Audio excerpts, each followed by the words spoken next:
Hello, my people. Welcome back to another installment of the Beyond the Natural. Remember, if it isn't natural, it must be Beyond the Natural. I'm your host, of course, Marcus Hart, and today we got a very, very special show. Very, very special show. If you don't see the title, if you don't got a real good spiel, a good idea of what we're gonna be talking about today, we're gonna be talking about which Space Jam had the more real life villain threat.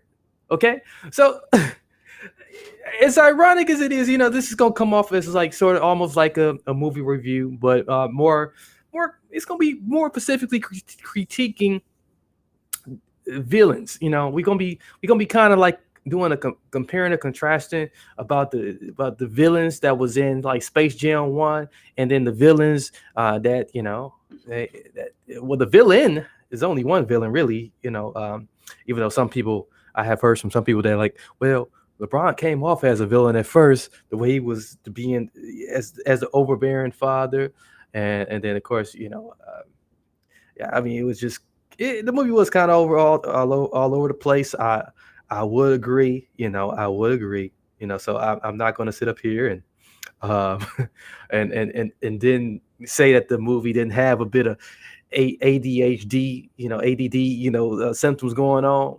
But we're not really here to really talk about that. Being that this show is supernatural, and we talk about things regarding UFOs, and we talking about ghosts.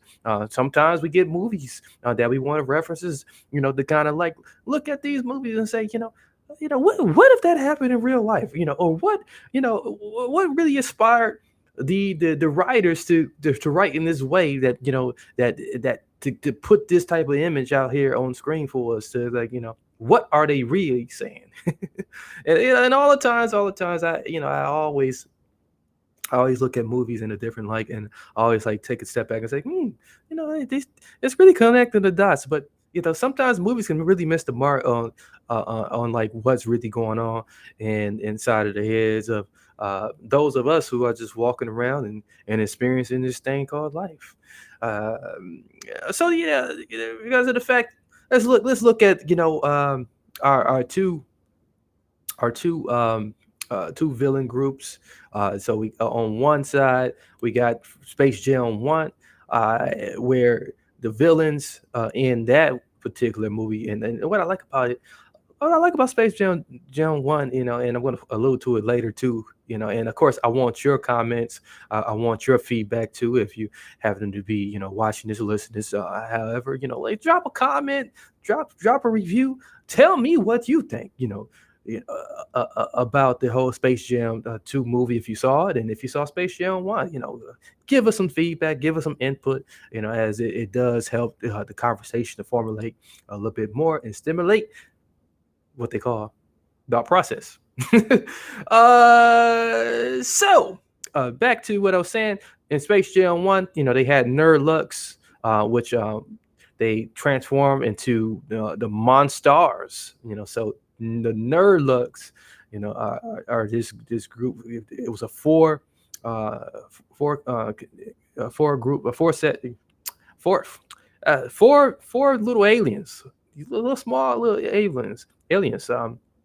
And they were working for an evil galactic carnival worker named Mr. Swackhammer. So and those little guys, they were so adorable looking, but they were very evil, downright evil. Looking to take over the Looney Tune world, and and capture all of the abduct all of the Looney Tunes and take them back to Mr. Swackhammer, so they can provide an infinite the amount of years of entertainment, and so that's what was going on with these particular groups. So Pound, Buckus, um, Blanco, and Not. Not.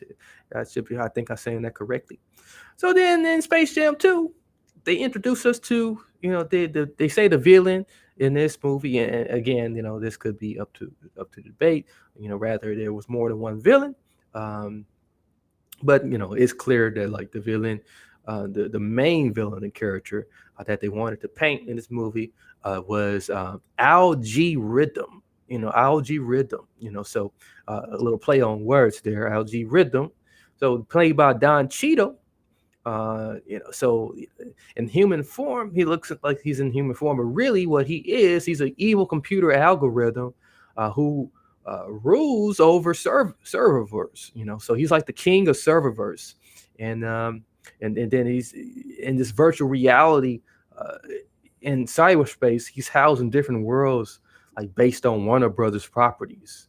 Like so, and he has some amazing, amazing abilities, such as teleporting, um, and then, but then he also has the ability. He has like manipulating powers too, where he can blackmail you, he can cheat you, and then originally, the guy just wanted some respect. He just wanted some respect on his name, and I don't think it was in his intention to to abduct anyone or to like even have a mass murder attempt on a bunch of followers of LeBron James, and including his family too. So, uh, really interesting situation going on with Algae Rhythm. And as I mentioned, Space Jam 2. Once you watches it, you know, um, it's really ADD.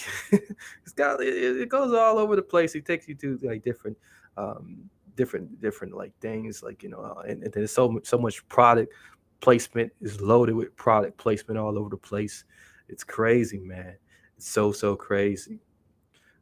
So breaking this down a little bit further, what I remember from just the Space Jam 1 with the Nerdlucks, um, these guys, you know, uh, can we really identify with like the real life threat of four little aliens coming down and stealing the talent of these of some of the best athletes in the world? I mean, it really kind of seems plausible nowadays. With so much alien talk, in the media, like you don't know what to expect. From creatures from a distant place. Okay, we I don't think you should doubt it for a second. You know, but for them to want to come down and steal talent, that got to say, and if you think back to like that Space Jam movie, Mr. Swackhammer, he had the ability. He had these different screams where he could like just turn to any moment uh, in time, in any moment of like what's going on around different universes, and even in Warner Brothers universe, where he was able to hone in on what the Looney Tunes were doing during that particular time. So if we step back here and think about it, like, oh, okay, that they really gave them some really lifelike characteristics of what we would assume, about um, uh, an intelligent, uh, uh, you know, alien intelligence. So like the fact that they're able to observe us, and we not be able to observe them, but they have so much advanced technology that they can.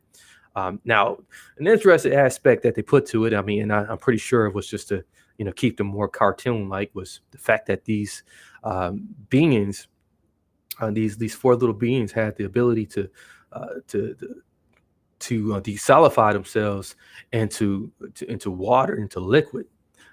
Very impressive. So they had transformation capabilities. They could transform into water, a water molecule, and move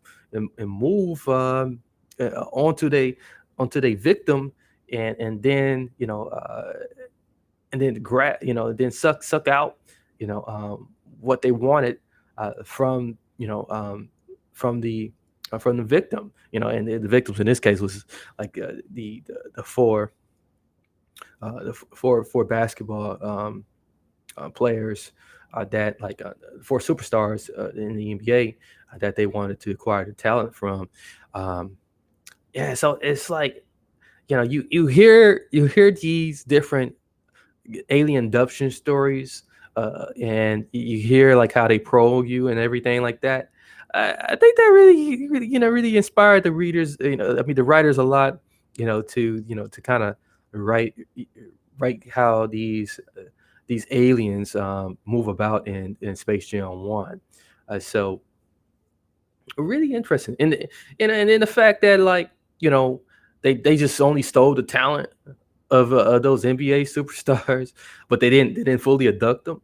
Like, it makes you think that like, okay, is it very possible though that like there's aliens from afar of intelligence, of high intelligence like this, and have these different um, capabilities where they can like transform themselves into something that's not easily distinguishable, where you can't even see them, and then they can just sneak up on you like that, and just probe your insides, and then just take what they want from you.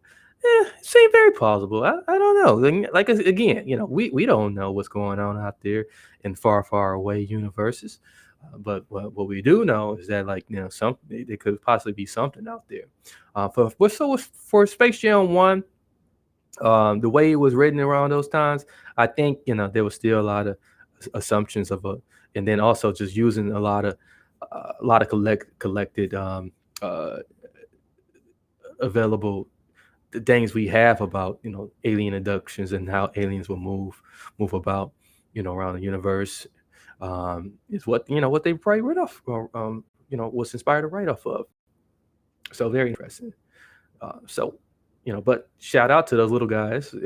And they did appear in an episode of Teen Titans Go once too. So, so they did get more than just the Space Jam shout out. And then they had a cameo too in this new Space Jam 2. Where you see the Nerdlucks on the villain side, if you will, of the basketball court, cheering on Algae Rhythm and his team of Goon Squad.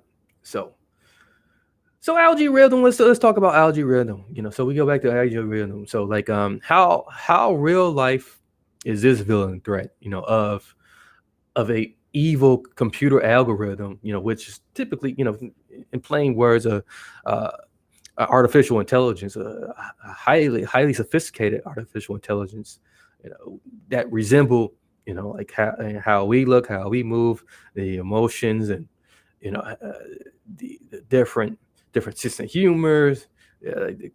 This algorithm, this AI, this Algae Rhythm guy, he was pretty likable too. So and for him to be the king of serververse, and to have so much access to all of the different worlds of Warner Brother properties, you would expect for him to have a little bit of mixed characteristics about him, and a little personality, because like he's essentially learning from what from years and years of archive from the Warner Brothers property, and then he's with the fact that he's able to move cameras in this movie, um, and for him to be able to watch you through any camera, on any phone, that has a real life condemnation about it. It's like the doggone is the government. So does this really say something about the government and their particular use of AI, and maybe a lot of these other um, huge tech corporations that like are doing further research and further advancing AI. Like, I mean, that's pretty creepy. If you can be able to view people from their phones, which which we know that's very possible. We know that is very possible. To use technology in a way where you can spy on people. And even like listen in on conversations. We know that hackers exist out there, where they can manipulate technology in a way to use it for a very villainous purpose.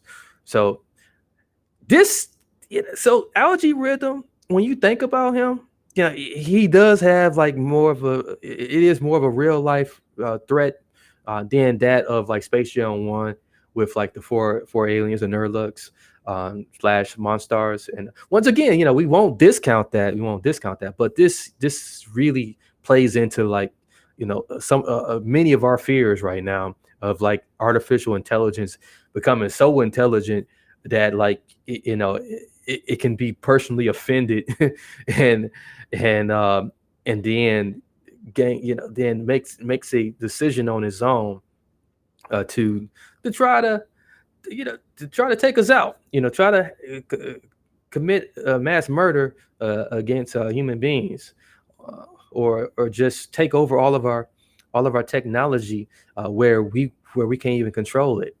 So it's very very creepy to think about it. And then Algae Rhythm, one of his powers, if you will, one of his superpowers in this movie was teleporting.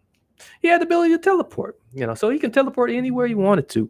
And as we know, um, we do know that many um, many of the hackers that utilize AI technology, and a lot of this AI technology, um, it's sort of resembles sort of like that teleport capability. We know teleportation does not physically exist right now, where like you can teleport yourself. But I'm pretty sure that, one day we might be able to teleport ourselves into different parts of the country, or maybe even outer space in a way that Algae Rhythm was doing. So that's really telling right there. That's really telling. I like it. I like it a lot.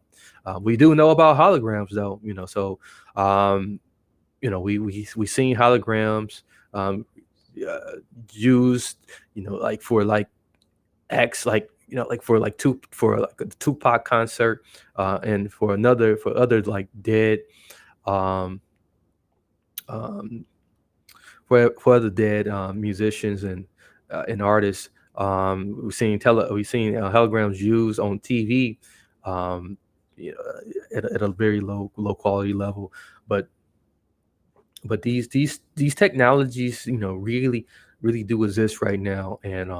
And how advanced they get, and how intelligent they become, it we know at some point it's going to happen, but we don't know, if it's going to destroy us in the end, or it's just continue to be an endless help to us as humans, to make us more and more lazier. So which alludes to something about the motivations of algorithm. Uh, well, not much motivations, just some of the things we observed about Algae Rhythm and what he was doing, even during the game, with having access to cheat codes, and being able to utilize cheating as one of the things he does to get his way. And blackmailing, we know that like blackmailing happens a lot. I mean, just look what a screenshot can do. A screenshotted message can do to you. So, a screenshot message can destroy you, or it can be used to turn you against someone. It can be used to you know um to cause you to give up everything. People have lost a lot due to blackmail. People have been killed over blackmailing. So this is a real threat. But what kind of like bothers me the most about Algae Rhythm in this movie is that, like, if he's the king of cyberverse, how much more respect do you need, dude? You were able to drive, countless Looney Tune characters out of Toon World, and like, and have them, like doing other things, like, yeah, like, even with the one example was, like, had Lola Bunny, like she was uh, um, training to become a Amazonian on a Wonder Woman world, I guess. I don't know if that's what you call it, but so it was pretty, pretty weird. But um, so I wonder why they would write them, like.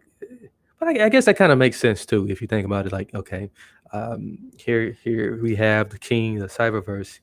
He just wants to be acknowledged, wants to um, uh, be known, uh, as and be as popular as like it's people like LeBron James. Um, he wants to be known as the driving force uh, behind what he does behind the scene to control algorithms and computers and all this other stuff. But here it is, like uh, people like LeBron James are still being idolized, and so like it seemed like an insecure issue to me. But then again, if he's AI, he's obviously created from insecure, motivations. So I guess that would kind of make sense. I don't know. What do you think? So yeah, but yeah, for him to go as far off as like abducting countless people, and then like threatening to murder them, um, if he didn't get his, if once he won, that's it's pretty crazy. But yeah, so, like, just based on this conversation here, I know it's pretty short. We didn't have somebody chime in to give their thoughts on during the live stream, but of course, you can always drop a comment. You can always, share with us what you thought about the Space Jam 2 movie. If it's not specifically on the topic that we just talked about today, you can still chime in and tell us what you thought, and we'd love to hear your thoughts. And if it's something else you want me to talk about, if you want me to, talk about something that's like trending in the media, and you want the beyond the natural spin on it, do drop that to me. So the beyond the natural, we do this weekly. Every Monday to be exact. New episodes posted weekly, and of course, if you go back into our archives, either on YouTube or any podcast app like Spotify, iHeartRadio, Apple, you'll find tons of other great interviews and other things that we have done over the year or two that this particular show has been around.